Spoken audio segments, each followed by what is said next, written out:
أعوذ بالله من الشيطان الرجيم. بسم الله الرحمن الرحيم.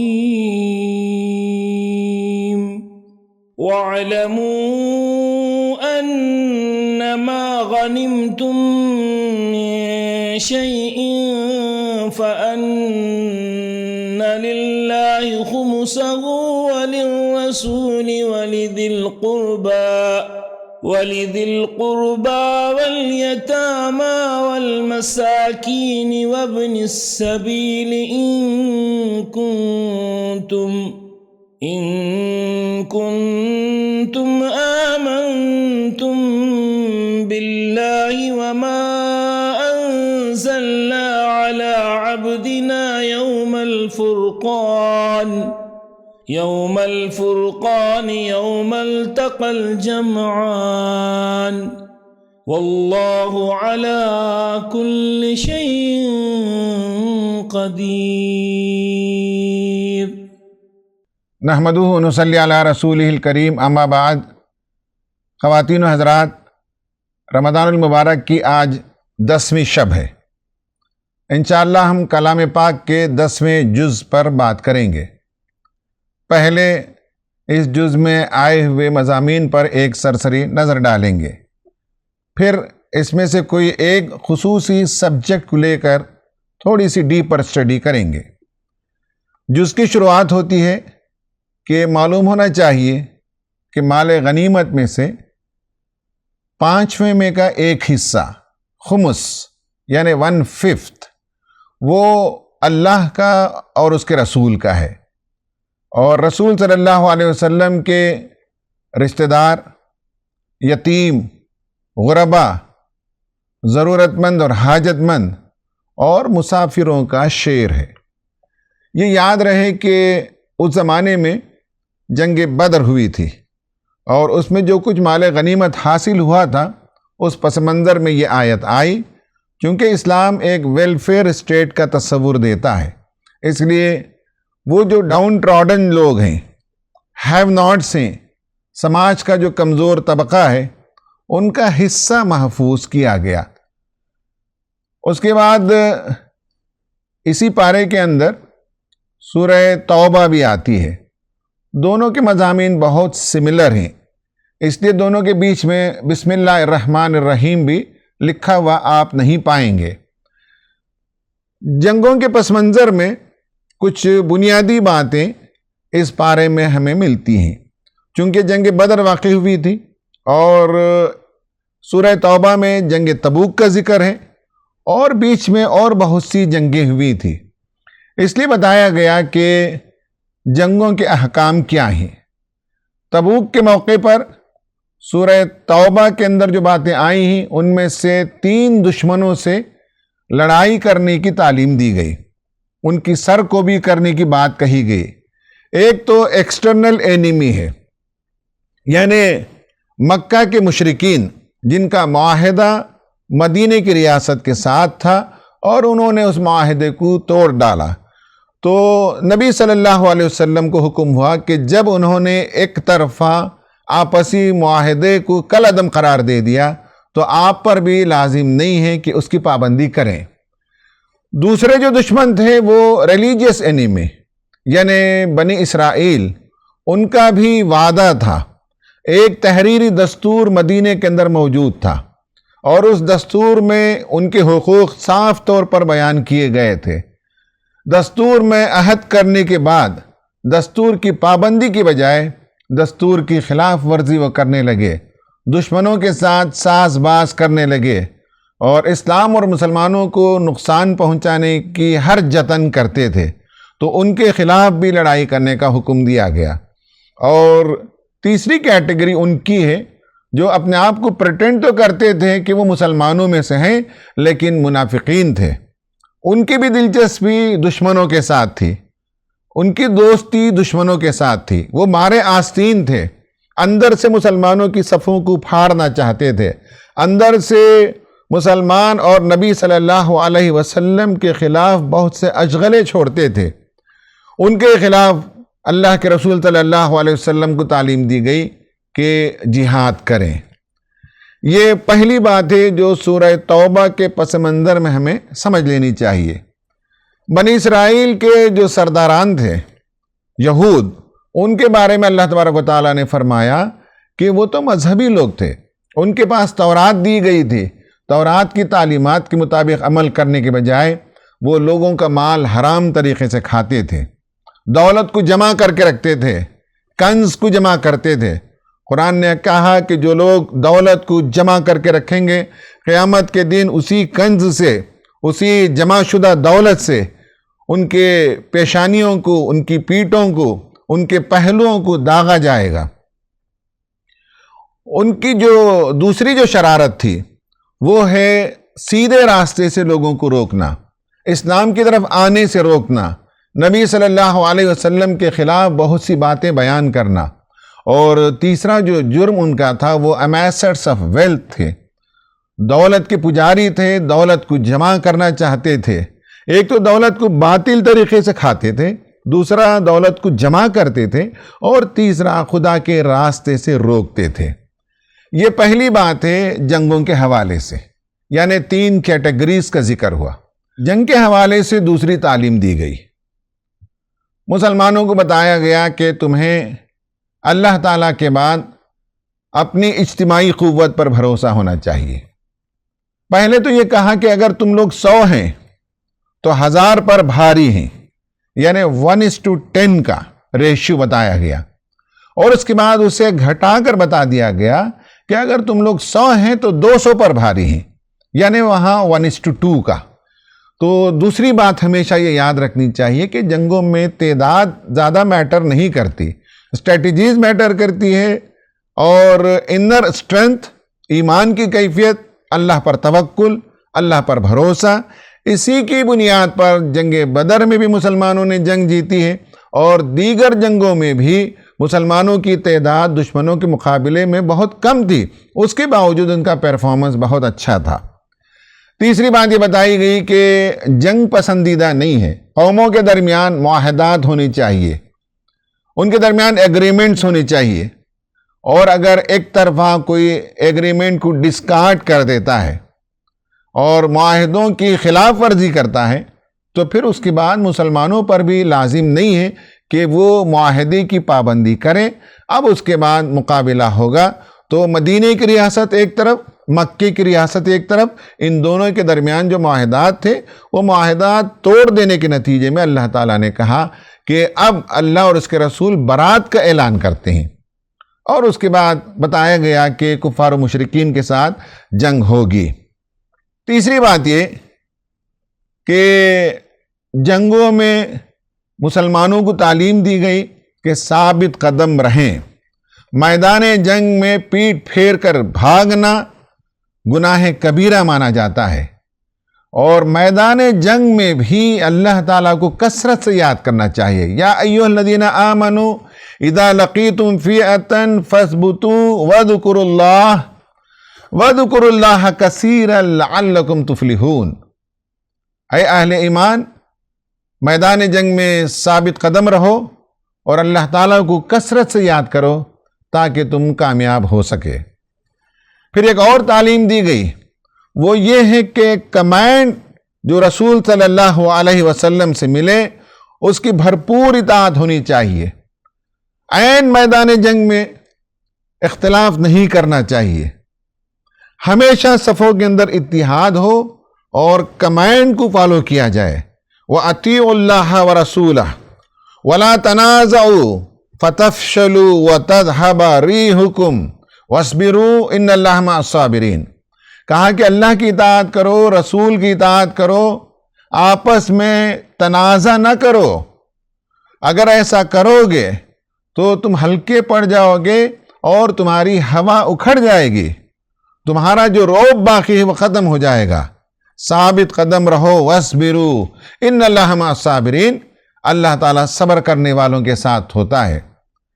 ایک تعلیم یہ بھی دی گئی کہ دشمن کے مقابلے میں خوب تیاری کرو۔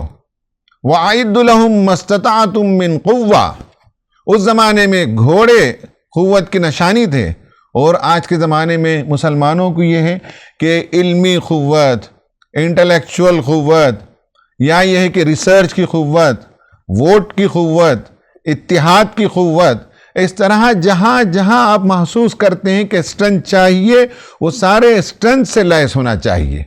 پھر یہ بھی کہا کہ دلوں کے اندر جو محبت اللہ تعالیٰ ڈال دیتا ہے، یہ اسی کا کرم، اسی کا فضل ہے۔ پھر یہ بھی کہا کہ تمہیں اس لیے لڑنا چاہیے کہ مکے کے لوگوں نے نبی کریم صلی اللہ علیہ وسلم کو نکالا تھا مکے سے، اور اس میں انہوں نے پہل کیا تھا، اور اللہ تعالیٰ سے ڈرنا چاہیے۔ اللہ تعالیٰ اس بات کا زیادہ حقدار ہے۔ بیٹل آف بدر میں شیطان کا جو رول تھا، ہپوکریٹس کا جو رول تھا، فرشتوں کا نزول ہوا، ان سب کا ذکر ہوا، اور فرعون کے بھی اس جگہ 2 مرتبہ ذکر کیا کہ کیس دونوں کا سیم ہے۔ جو حق کو ریجیکٹ کریں گے، خدا کی نشانیوں کو، رسول کی نشانیوں کو دیکھنے کے باوجود حق کی مخالفت کریں گے، تو انجام فرعون کا جو ہوا وہی اہل مکہ کا بھی ہوگا۔ پھر اللہ تبارک و تعالیٰ نے اس بارے میں بہت سی قوموں کا ذکر کیا اور بتایا کہ ہم نے انہیں تباہ و برباد کر دیا۔ ان سب کے نام کے ساتھ کئی قوموں کا ذکر اللہ تعالیٰ نے بیان فرمایا ہے۔ پھر یہ بتایا کہ اب کعبۃ اللہ جب فتح ہوگا تو مسلمانوں کے حوالے ہوگا، مشرکین کا کام نہیں ہے کہ وہ کعبۃ اللہ کی متولی شپ کریں۔ خواتین و حضرات، اس طرح سے یہ وہ مضامین تھے جو اس پارے کے اندر آئے ہیں۔ اب ہم اس پارے سے بات کریں گے آیت نمبر 38 سے 41 اور آیت نمبر 24۔ سورہ توبہ میں یہ آیتیں آئی ہیں، پہلے اس پر ہم بات کرتے ہیں۔ یعنی اس سے معلوم ہوگا کہ مسلمانوں کا نصب العین کیا ہونا چاہیے، آپ کی زندگی کا مقصد کیا ہونا چاہیے، آپ کا پرپز آف لائف کیا ہونا چاہیے۔ زندگی کو اللہ تعالیٰ نے اگر دی ہے نعمت، تو اس نعمت کا استعمال کیسے ہونا چاہیے، اس پر ہم بات کریں گے۔ اور اس میں جو موسٹ امپورٹنٹ چیز ہے وہ ہے state of mind. State of mind بدلنے کے ساتھ انسان کی زندگی بدلتی ہے۔ انسان کی زندگی کو بدلنے کا جو سب سے بہترین نسخہ اور کارگر ٹول ہے وہ change your state of mind. تو اسٹیٹ آف مائنڈ بدلنے سے انسان بدل جاتا ہے۔ اس پر ہم تفصیل سے بات کریں گے۔ پہلے آیتوں کو دیکھ لیتے ہیں اور اس میں جو مضمون بیان کیا گیا ہے اس پر ایک نظر ڈالتے ہیں، اس کے بعد اس کے سائیکولوجیکل ایسپیکٹس پر بات کرتے ہیں۔ کہا گیا کہ یا ایھا الذین آمنوا ما لکم اذا قیل لکم انفروا فی سبیل اللہ اثاقلتم الی الارض۔ اے وہ لوگوں جو ایمان لے آئے ہو، تمہیں کیا ہو گیا ہے کہ جب اللہ کے راستے میں نکلنے کا تمہیں حکم دیا جا رہا ہے تو تمہارے پیر ہی جو زمین سے چمٹے جاتے ہیں۔ ارضیتم بالحیات الدنیا من الآخرہ، کیا آخرت کے بدلے میں دنیا کی زندگی پر تم راضی ہو گئے ہو؟ فما متاع الحیات الدنیا فی الآخرۃ الا قلیل۔ معلوم ہونا چاہیے کہ یہ متاع دنیا جس کے پیچھے تم دوڑ لگا رہے ہو، آخرت میں کچھ بھی یہ کام آنے والی چیز نہیں ہے۔ یہ قلیل نکلے گا، یہ تھوڑا نکلے گا، اس کا کوئی وزن نہیں ہوگا۔ الا تنفروا يعذبكم عذابا الیما، اگر خدا کے راستے میں نہیں نکلو گے، جہاں فشانی نہیں کرو گے، تو اللہ تعالیٰ تمہیں دردناک عذاب دے گا۔ وَيَسْتَبْدِلْ قَوْمًا غَيْرَكُمْ، اور اللہ تعالیٰ تمہارے بجائے ایک اور قوم کو لے آئے گا۔ وَلَا تَضُرُّهُ شَيْئًا، اور اللہ تعالیٰ کا کچھ بھی تم نقصان نہیں کر سکتے۔ وَاللَّهُ عَلَى كُلِّ شَيْءٍ قَدِيرٌ، اللہ تعالیٰ ہر چیز پر قدرت رکھتا ہے۔ إِلَّا تَنْصُرُوهُ، اگر تم اس کی مدد نہ کرو، یہاں اس سے مراد نبی کریم صلی اللہ علیہ وسلم۔ الا تنصروہ فقد نصرہ اللہ، اللہ تعالیٰ اس کی پہلے مدد کر چکا ہے۔ رسول کی مدد اگر تم کرو تو یہ تمہاری خوش قسمتی ہے، اگر نہیں کرو گے تو ایسا نہیں ہے کہ رسول کا مشن رک جائے گا۔ رسول کے پیچھے تو اللہ تعالیٰ ہے، اللہ کی نصرت ہے۔ فقد نصرہ اللہ اذ اخرجہ الذین کفروا ثانی اثنین اذ ہما فی الغار، جب کافروں نے مکے سے نکال دیا اور وہ 2 میں سے دوسرا تھا۔ اذ یقول لصاحبہ، اور اپنے ساتھی سے کہہ رہا تھا، لا تحزن ان اللہ معنا، غمگین ہونے کی ضرورت نہیں ہے اور ڈرنے کی ضرورت نہیں ہے، اللہ تعالی ہمارے ساتھ ہے۔ فَأَنزَلَ اللَّهُ سَكِينَتَهُ عَلَيْهِ وَأَيَّدَهُ بِجُنُودٍ لَّمْ تَرَوْهَا، اللہ تعالیٰ نے سکینت نازل کی اس پر اور فرشتوں کا نزول فرمایا جو تمہیں نظر نہیں آتے۔ وَجَعَلَ كَلِمَةَ الَّذِينَ كَفَرُوا السُّفْلَىٰ وَكَلِمَةُ اللَّهِ هِيَ الْعُلْيَا۔ نبی صلی اللہ علیہ وسلم جس مشن پر لگے ہوئے تھے اور غار ثور میں جہاں پناہ گزین تھے، وہ دراصل پورا مشن تھا کفر کا کلمہ پست ہو جائے اور اللہ کا کلمہ بلند ہو جائے۔ واللہ عزیز حکیم، اللہ تعالیٰ عزیز بھی ہے، حکیم بھی ہے۔ انفروا خفافا وثقالا، تم ہلکے ہوں کہ بوجھل ہوں، حالات سازگار ہوں کہ ناساز ہوں، تمہیں اللہ کے راستے میں نکلنا چاہیے۔ وَجَاهِدُوا بِأَمْوَالِكُمْ وَأَنفُسِكُمْ فِي سَبِيلِ اللَّهِ، اور اپنے اموال اور انفس سے اللہ کے راستے میں جہاد کرو۔ ذَلِكُمْ خَيْرٌ لَكُمْ إِن كُنتُمْ تَعْلَمُونَ، تمہیں معلوم ہونا چاہیے کہ یہ تمہارے لیے سب سے زیادہ بہتر ہے۔ یہ آیتیں ہی اور ایک آیت جو آیت نمبر 24 میں نے بتایا وہ ہے قُلْ إِن كَانَ آبَاؤُكُمْ وَأَبْنَاؤُكُمْ، یہ لمبی آیت ہے۔ اس آیت میں یہ کہا گیا کہ بتا دیں کہ اگر تمہیں تمہارے آبا یعنی تمہارے ماں باپ، تمہارے بیٹے، تمہارے بھائی بند، تمہاری بیویاں، تمہارے رشتہ دار، تمہارے وہ مال جو تم نے کمائے ہیں، تمہاری وہ تجارت جس کے کساد کا، جس کے گھاٹے کا تمہیں ڈر ہے، تمہارے وہ گھر جو تمہیں بہت عزیز ہیں، اگر یہ سب اللہ اور اس کے رسول اور اس کی راہ میں جہاد سے زیادہ محبوب ہیں تو انتظار کرو یہاں تک کہ اللہ تعالیٰ کا فیصلہ آ جائے، اور اللہ تعالیٰ فاسق لوگوں کی رہنمائی نہیں کرتا۔ خواتین و حضرات، یہ آیتیں ہیں، ان آیتوں میں مسلمانوں کو تعلیم دی گئی اور یہ بتایا گیا کہ حب دنیا کا تم شکار نہ ہو جاؤ۔ اَرَضِیتُم بِالْحَیَاةِ الدُّنْیَا مِنَ الْآخِرَةِ، اس کا مطلب یہ ہے کہ آخرت میں جب انسان پہنچے گا تو بہت سے لوگ کف افسوس ملیں گے کہ زندگی میں جو کچھ اللہ تعالیٰ نے انہیں عطا کیا تھا، جوانی ملی تھی، صحت ملی تھی، مواقع ملے تھے، تجارت انہوں نے کی، دولت کو سمیٹا تھا اور دنیا ہی کے پیچھے پوری زندگی لگا دی، وہاں پہنچنے کے بعد پتہ چلے گا کہ سارا سرمایہ غارت ہو گیا اور آخرت کے لیے کچھ نہیں کیا، اللہ کے احکام کے مطابق دنیا میں عمل نہیں ہوا، اللہ کے دین کے غلبے کے لیے کام نہیں کیا، اللہ کے جو غریب بندے، جو نادار، مسکین، یتیم اور مجبور تھے، ان لوگوں کی کوئی مدد نہیں کی، دنیا کی محبت میں ایسے شکار رہے کہ کوئی بات اس وقت یاد نہیں آئی، اور قیامت میں پہنچنے کے بعد جب دیکھیں گے کہ یہ کرنسی وہاں چلتی نہیں اور جو کچھ کما کر لے آئے ہیں وہاں کچھ بھی اس کا فائدہ نہیں ہے، تو اس وقت وہ بہت افسوس کریں گے اور کف افسوس ملیں گے۔ تو اس لیے بتایا گیا کہ آخرت کو یاد کرو، اور یہ جو اسباب عیش تمہیں ملے ہیں ان کو تم سب کچھ نہ سمجھو، جب وہاں تم پہنچ جاؤ گے، جب تم دیکھو گے ملک کبیر اور ملک نعیم، قرآن نے کہا جنت کی جو وسیع دنیا ہے، اس دنیا کو دیکھو گے تو تب تمہیں پتہ چلے گا کہ دنیا میں جو کچھ تم کماتے تھے، جس کے پیچھے مر مٹتے تھے، اس کی کوئی حیثیت وہاں ثابت نہیں ہوگی۔ ہاں، اگر بندہ اللہ کے لیے، آخرت کے لیے مقصد زندگی کو سامنے رکھ کر زندگی بسر کر رہا ہو تو پھر دنیا میں بھی اسے خوشی، دنیا میں بھی اسے برکت اور فائدہ، اور آخرت میں بھی اسے ضرور فائدہ ہوگا۔ یہ بات یہاں تفصیل سے بتائی گئی۔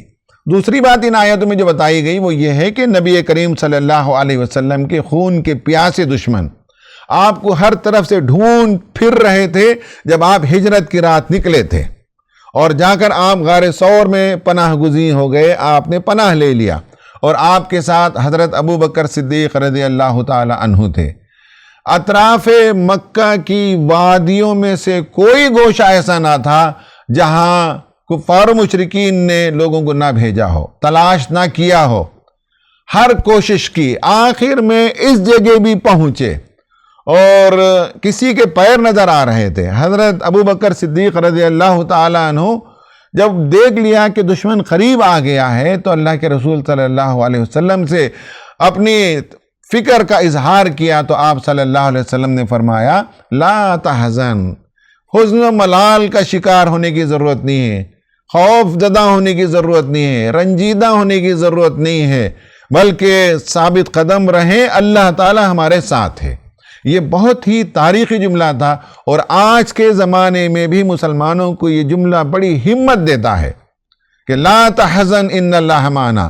حالات کتنے ہی خراب کیوں نہ ہو جائیں، جان کے لالے کیوں نہ پڑ جائیں، دشمن ہر طرف سے امٹ کر کیوں نہ آ جائیں، بندہ مومن کو یہ یقین ہونا چاہیے، یہ توکل ہونا چاہیے کہ ہر حال میں خدا ان کے ساتھ ہے۔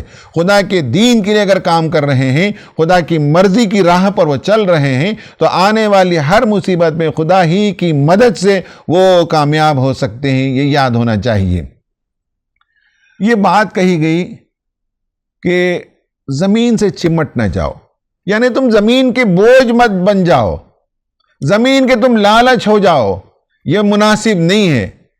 زمین کے تصورات، زندگی کے چلے جانے کا خوف، مال و دولت کے نقصان ہو جانے کا خوف، دنیاوی لذتوں اور مال و متاع کے ضائع ہو جانے کا خوف، عیش و عشرت اور آرام اور امن و سکون کے تباہ ہو جانے کا خوف، اور فنا ہونے والی لذتوں کے پیچھے بھاگتے رہنا، زندگی کو مختصر اور عارضی مقاصد کی خاطر زندگی کو لگا دینا اس کے پیچھے، یہ وہ چیزیں ہیں جو مذموم ہیں، جن پر اللہ تعالیٰ نے یہاں تبصرہ کیا اور کہا کہ کیا بات ہے، اراضیتم بالحیات الدنیا من الآخرہ، آخرت کے بدلے میں تم دنیا کو ترجیح دیتے ہو، اور تمہارے پیر ہیں کہ زمین سے چمٹے جاتے ہیں۔ یہ انہیں بتایا گیا، اور یہ کہا گیا کہ ان سب سے تمہیں اوپر اٹھنی چاہیے اور خدا کے دین کی خاطر سرگرمی دکھانی چاہیے۔ یہ بہترین گویا کہ مسلمانوں کو ایک جوشیلی تقریر ہے، اور انہیں ابھارا گیا ہے کہ تم ایک بڑے مقصد کے لیے پیدا کیے گئے ہو، کہاں تم چھوٹی چھوٹی چیزوں میں الجھ کر رہ جا رہے ہو۔ تمہارا کام دنیا کو سدھارنا ہے، تمہارا کام اللہ کے کلمے کو بلند کرنا ہے، اس کی خاطر تمہیں آگے بڑھنا چاہیے۔ یہ اعلاء کلمت اللہ، اللہ کا کلمہ بلند ہونا، یہ پرپز آف لائف ہے۔ اس کی وجہ یہ ہے کہ اللہ کے کلمے کا مزاج ہے کہ غالب ہو کر رہتا ہے، اور کفر کا جتنا فلسفہ ہے، کفر کا جتنا نظام ہے، کفر کی جو حقیقت ہے، وہ پست ہے، اسے پست ہونا ہی ہے، اور اللہ کا کلام، اللہ کا نظام، اللہ کی باتیں، اللہ کا فلسفہ، اللہ کا سسٹم اور اللہ کا دین غالب ہو کر ہی رہنا ہے۔ اگر اس میں مومنین کام آ جائیں، اپنا وقت لگائیں، اپنی جان لگائیں، اپنا مال لگائیں، تو یہ ان کے لیے بہتر ہے، ورنہ اللہ کے دین کا مزاج یہ ہے، اللہ کے کلمے کا مزاج یہ ہے کہ وہ غالب ہونے ہی کے لیے آیا ہے، اور وہ غالب ہو کر رہے گا، اور اللہ تعالیٰ عزیز ہے، قوت والا ہے، وہ اپنا کام ضرور کرے گا۔ یہ اور بات ہے کہ خدا کے راستے میں ہم کام کریں تو اللہ تعالیٰ کامیاب کرتا ہے اور بندوں کی محنتوں کو قبول کرتا ہے۔ اس میں بتایا گیا کہ اللہ تعالیٰ نے کیسے نبی کریم صلی اللہ علیہ وسلم کی نصرت فرمائی جب وہ غار میں پناہ لیے ہوئے تھے، تو تمہارے لیے بھی اللہ تعالیٰ کی نصرت ہر حال میں آئے گی، اس پر یقین رکھو۔ ان آیتوں میں یہ بات بتائی گئی ہے۔ اب ہم اس کے کچھ سائیکالوجیکل ڈائمنشن پر گفتگو کریں گے اور بتائیں گے کہ اگر ہماری زندگیوں میں یہ جوش نہیں ہے، یہ ولولہ نہیں ہے، یہ بلند عزائم نہیں ہے، پرپز آف لائف واضح نہیں ہے، صبح ہوتی ہے، شام ہوتی ہے، زندگی یوں ہی تمام ہوتی ہے کہ مترادف زندگی ہماری چلی جا رہی ہے، کھانے پینے میں لگے ہوئے ہیں، دنیا کے کام کاج میں لگے ہوئے ہیں، اور مقصد حیات کو بھول گئے ہیں، تو ہمیں اس وقت اپنے آپ کو بدلنا ہوگا اور اسٹیٹ آف مائنڈ کو چینج کرنا ہوگا۔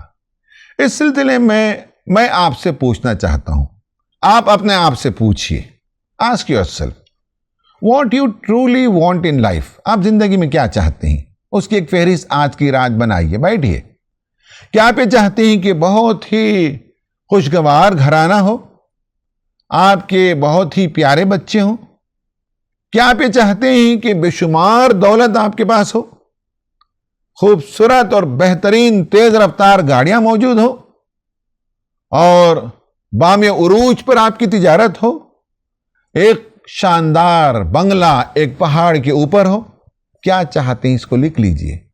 کیا آپ یہ چاہتے ہیں کہ دنیا کا ٹریول کریں، خوبصورت مناظر دیکھیں، اور ہسٹوریکل اور لینڈ مارک جو علاقے ہیں وہاں جائیں اور دیکھیں؟ کیا یہ آپ کا خیال ہے، یہ آپ کی خواہش ہے؟ لکھ لیجئے کیا چاہتے ہیں زندگی میں۔ یا یہ چاہتے ہیں کہ do you want to be a celebrity with your own star? کیا آپ کوئی سیلیبریٹی کی طرح بڑا انسان بننا چاہتے ہیں؟ یا do you want to leave your mark? یا اپنے نقوش قدم دنیا میں چھوڑ جانا چاہتے ہیں ایز این انوینٹر؟ کسی چیز کو آپ نے ایجاد کیا تو آپ چاہتے کیا ہیں؟ Do you want to work with social service organizations? یہ دنیا میں بے شمار درد ہے، تکلیفیں ہیں، مصیبتیں ہیں۔ کیا انسانوں کی زندگیوں کو بہتر بنانے کے لیے سوشل سروس آرگنائزیشنز، دینی تحریکیں، دینی جماعتوں کے ساتھ مل کر کام کرنے کا خیال آپ کو آتا ہے تاکہ دنیا کو بچایا جا سکے، انسانیت کے کام آ سکیں؟ اگر یہ ہے تو اس کو بھی آپ لکھ لیں۔ یا یہ کہ انوائرمنٹ پر آپ کچھ کام کرنا چاہتے ہو اور امپیکٹ چھوڑنا چاہتے ہو؟ یہ ساری چیزوں کا آپ لکھ لیجئے، جو جو کرنا ہے آج کی رات لکھیں۔ اب دوسرا سوال، پہلا سوال تو یہ ہے کہ what do you want in your life? دوسرا سوال یہ ہے کہ what do you want out of these things? اس کے ذریعے سے آپ آخر میں چاہتے کیا ہیں؟ گھر ہے تو اس کے ذریعے سے کیا چاہتے ہیں؟ Why do you want these things? کیوں آپ چاہتے ہیں؟ آپ کے سوال کا جواب آپ خود تلاش کر سکتے ہیں۔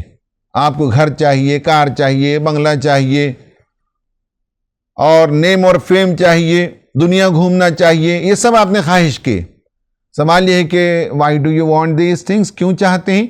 تو اس کا جواب آپ خود نکال لیں گے کہ بھائی you want to feel something about your own self, کہ آپ اپنے بارے میں ایک فیلنگ چاہتے ہیں کہ I am a great person, I am a reach person, I am a powerful person. یہ آپ کا خیال ہوگا، میں مالدار ہوں، میں نامور ہوں، میں پورے خاندان میں، پورے شہر کا بڑا آدمی ہوں، میں دنیا گھوما ہوا انسان ہوں۔ یہ آپ چاہتے ہیں کہ کچھ فیلنگز آپ کے پاس ہوں، اور یہ جتنے آپ نے فہرست میں کام لکھے ہیں ان سب کاموں کا حاصل یہ ہے کہ you want to have some feelings, کچھ فیلنگز آپ چاہتے ہیں۔ اب یہ ہے کہ صاحب اگر یہ فیلنگ کہ میں بڑا، میں دولت مند، میرے پاس بے شمار پراپرٹیز ہیں، میری کار سب سے شاندار ہے، میرا بنگلہ سب سے بہترین ہے، میں سب سے زیادہ ٹور ٹریول کیا ہوا انسان ہوں، یہ ایک فیلنگ ہے۔ دوسری فیلنگ یہ ہے کہ میں دنیا میں آیا مختصر زندگی لے کر، اور میں نے دنیا میں اپنی زندگی لگائی دوسروں کی زندگی کو بہتر کرنے کے لیے، to make this world a better place to live, اس دنیا کو بہتر بنائیں۔ جو کچھ اس وقت صورتحال ہے، جن حالات میں ہم گھرے ہوئے، ان میں کوئی کام ایسا کر جائیں، کوئی کنٹریبیوشن ایسا دے جائیں جس سے ایک ڈفرنس پیدا ہو جائے۔ اگر آپ یہ چاہتے ہیں، آپ غور کر کے دیکھیے کہ یہ ایک دوسری فیلنگ ہے۔ ایک فیلنگ ہے وہ آپ کے لیے، ایک فیلنگ کہ آپ دنیا کے لیے کام کر رہے ہیں، انسانوں کے لیے کام کر رہے ہیں، اور انسانوں کے لیے کام کرنے سے رب راضی ہوتا ہے، خدا خوش ہوتا ہے۔ ان دونوں کا حاصل یہ ہے کہ اتنے کام کے باوجود اگر آپ اپنی ذات کے لیے جیتے ہیں، سارے ایموشنز، سارے فیلنگز آپ اپنے لیے لے آتے ہیں، تو یہ کوئی بڑا کام نہیں ہے، یہ کوئی بڑا جینا نہیں ہے، یہ کوئی زندگی کا پرپس نہیں ہے۔ ہاں، اگر آپ دنیا میں جیتے ہیں خدا کے دین کے لیے، خدا کی مرضی کے لیے، انسانوں کے لیے، تو یہ ایک بڑا کام ہے جو آپ کر سکتے ہیں۔ اسٹیٹ آف مائنڈ کو کیسے بدلا جاتا ہے؟ دو چیزوں سے بدلا جاتا ہے۔ اسٹیٹ آف مائنڈ کو بدلا جاتا ہے، ایک یہ ہوتا ہے کہ پرپز آف لائف سے اسٹیٹ آف مائنڈ کو بدلا جاتا ہے۔ جیسے آپ پلگ میں لگا دیتے ہیں تو ٹی وی آپ کا چالو ہوتا ہے، اسی طرح سے ہماری زندگی کا پرپز ہو تو ہماری زندگی سے وہ مناظر نظر آنے لگتے ہیں۔ مناظر جو نظر آتے ہیں کبھی اچھے بھی ہوتے ہیں، کبھی برے بھی ہوتے ہیں۔ پرپز آف لائف میں بعض لوگ غلط طریقے سے بھی دولت کمانا چاہتے ہیں، غلط طریقے سے اقتدار پر قابض رہنا چاہتے ہیں، تو وہ ٹی وی بھی تو آن ہے لیکن اس میں مناظر اچھے نہیں آتے۔ آپ کا کام ہے کہ ریموٹ کے ذریعے سے چینل کو بدل دیجئے۔ آپ کا پرپس جو ہے یہ گویا کہ ٹی وی کا سوئچ سے کنیکشن ہونا ہے اور چینل کو بدلنا ہے۔ چینل یہ بدلنا ہے کہ دنیا میں جس مقصد کے لیے آئیں وہ قرآن سے پوچھیں اور وہ کام کر جائیں، تو آپ نے چینل کو بدل لیا۔ تو یہ 1 سیکنڈ کا کام ہے رمضان کی رات میں، اگر چاہیں تو آپ اپنے ٹی وی کو، اپنی زندگی کو پلگ سے لگائیں گے، یعنی پرپس سے لگائیں گے اور چینل بدلیں گے اور تلاش کریں گے کہ وہ کون سا چینل ہے جو آپ کے شائن شان ہے۔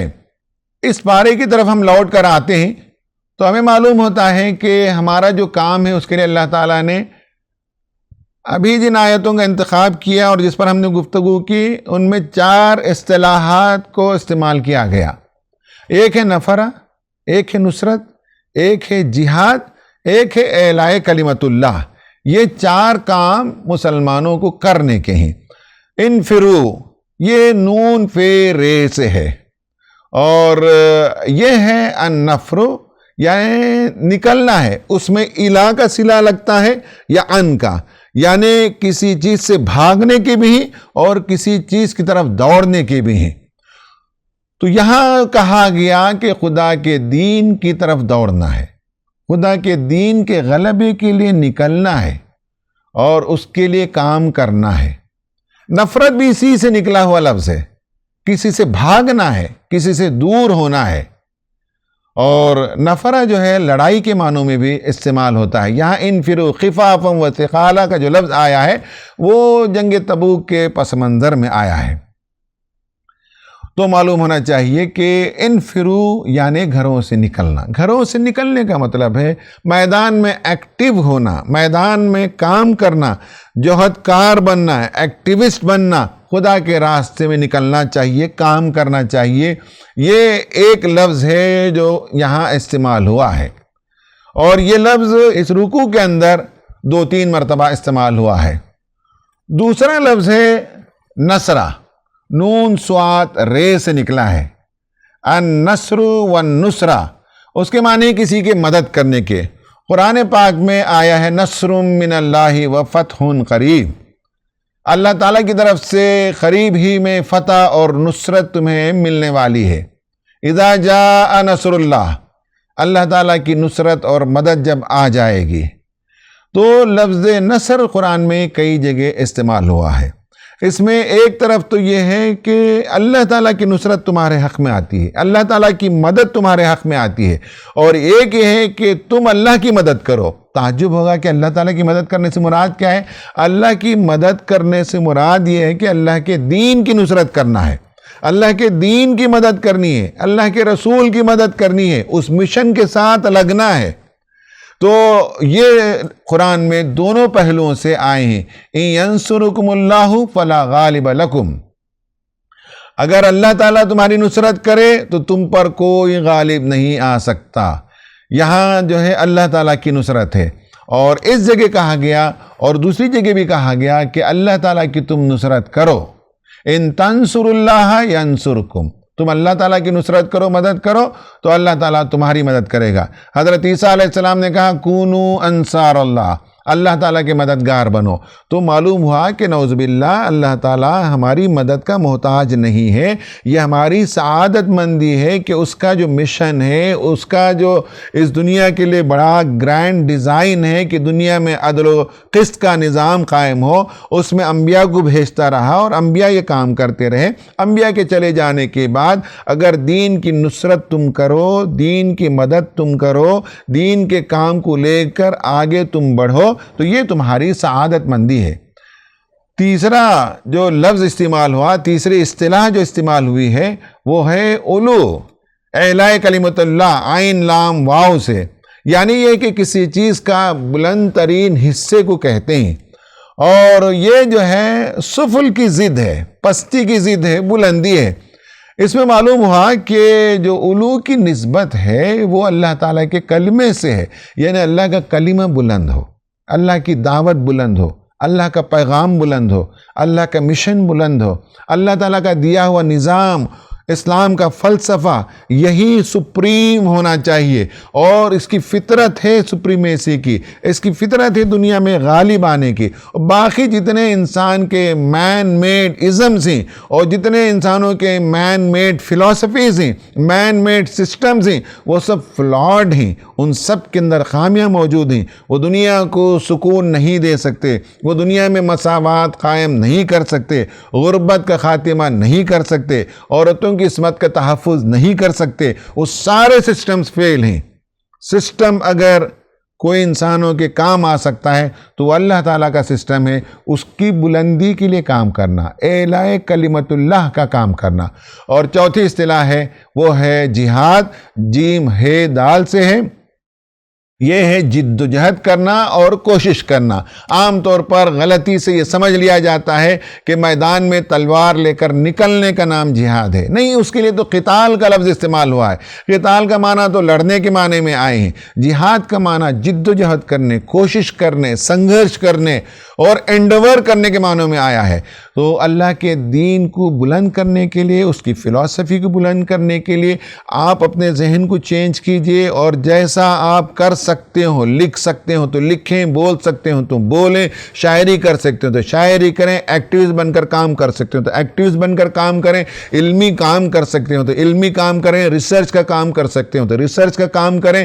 آپ جس میدان میں جیسے کچھ دین کی مدد کر سکتے ہو وہ ضرور کریں، لیکن یہ ہے کہ اسٹیٹ آف مائنڈ کو بدلنا ہوگا، اور اسٹیٹ آف مائنڈ بدلتا ہے آپ کے پرپس سے، اور آپ پرپس کے ساتھ اپنے چینل کو بدلیں اور اصل حقیقی پیغام کو لے کر آگے بڑھیں، تو انشاءاللہ آپ کی زندگی بامقصد ہو جائے گی۔